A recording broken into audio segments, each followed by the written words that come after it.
네, 조금 전 공수처가 오늘 집행 상황에 대한 브리핑을 진행했습니다. 공수처는 오늘 관저 진입 과정에서 단계별로 크고 작은 몸싸움이 있었다고 했고요. 그걸 뚫고 윤 대통령이 머무는 관저 200m 앞까지 접근을 했는데 군인 200여 명이 벽을 쌓고 막았다고도 했습니다. 군인 200명은 서로 팔짱을 끼고 있었다고도 밝혔는데요. 그 때문에 사실상 더 나아갈 수 없는 상황이었다는 겁니다. 좁은 곳에 많은 사람이 집중되다 보니 혹시 모를 불상사가 있을 거라고 우려했다고도 판단했다고 했습니다.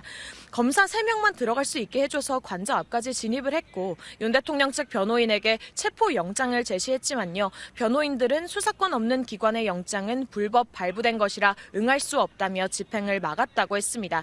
앞서 오동훈 공수처장이 경호처가 체포를 막으면 공무집행 방해를 의율할 수 있다고 했다는 소식 전해드렸었는데요. 오늘 체포가 이루어지지는 않았고 다만 오늘 방해한 상황을 다 체증을 해뒀다고 설명했습니다. 향후 조치는 검토 후 결정하겠다면서도 오늘 내 재집행은 어렵다고 밝혔습니다. 체포영장 집행에 나섰던 집행조가 공수처에 돌아온 뒤 여러 시나리오를 염두에 두고 대응 방안을 검토할 것으로 보이는데요. 체포영장 유효 시한은 1월 6일까지입니다. 사흘이 남은 건데요. 공수처는 일단 돌아간 뒤 체포영장 기한인 6일 전에 다시 한번 체포영장 집행에 나설 방침입니다. 지금까지 공수처에서 전해드렸습니다. 개인 화기도 휴대하고 있었다라는 내용도 나오고 있고요. 그 앞에 보면은 그 한남동 관저 올라가는 길 있잖아요. 거기에 버스로 막았다라는 것도 얘기가 계속 나오고 있습니다. 이걸 다 종합을 해보면 굉장히 적극적으로 막았다라고 생각을 할 수도 있을 것 같고 무기 소지나 뭐 여러 가지를 생각을 할 수 있는 상황이거든요. 어떻습니까? 지금 명백히 형법의 특수 공무집행 방해에 해당됩니다. 즉 공무집행방해는 정당한 직무를 집행하는 공무원의 직무를 방해하는 경우, 폭행 협박하는 경우에 공무집행방해고요.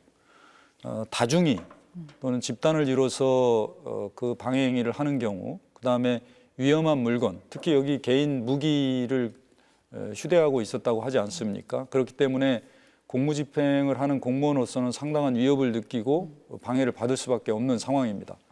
그리고 몸싸움이 단계별로 몸싸움이 있었다라는 거거든요. 네. 이거는 명백히 정당한 직무집행을 방해하는 데 있어서의 폭행에 당연히 해당되고요. 전형적인 폭행입니다. 물리적 접촉이 있었다는 거. 그 다음에 무슨 뭐 차량으로 차벽을 세웠다거나 네. 뭐 스크럼을 짜고 진입을 저지했다는 거 아니겠습니까? 이게 바로 전형적인 공무집행 방해에서의 폭행의 범위에 들어갑니다. 특히 법원의 판례에서는 바리케이트를 설치해서 진입을 못하게 하고 공무집행을 방해하는 경우는 공무집행 방해죄의 폭행에 해당된다고 명백히 규정하고 있습니다. 그래서 이 공무집행 방해죄에서의 폭행의 범위는 최광의로 보고 있습니다. 우리가 통상 그 형법에서 폭행죄에서의 폭행은 가장 최협의입니다. 그러니까 직접적으로 어떤 물리력을 신체에 대한 어떤 물리력을 가하는 경우인데요. 그 공무집행 방해죄의 폭행은 굉장히 가장 넓은 의미로 보기 때문에 이 모두 다 폭행죄, 공무집행 방해죄에 해당되는 것이고 체포영장 집행을 가로막는 자들을 현행범으로 즉각 체포하십시오. 경호처장, 경호차장, 경호본부장, 경호부장 등 공무집행을 방해하는 자들은 그가 누구든 내란 공범으로 간주해야 합니다.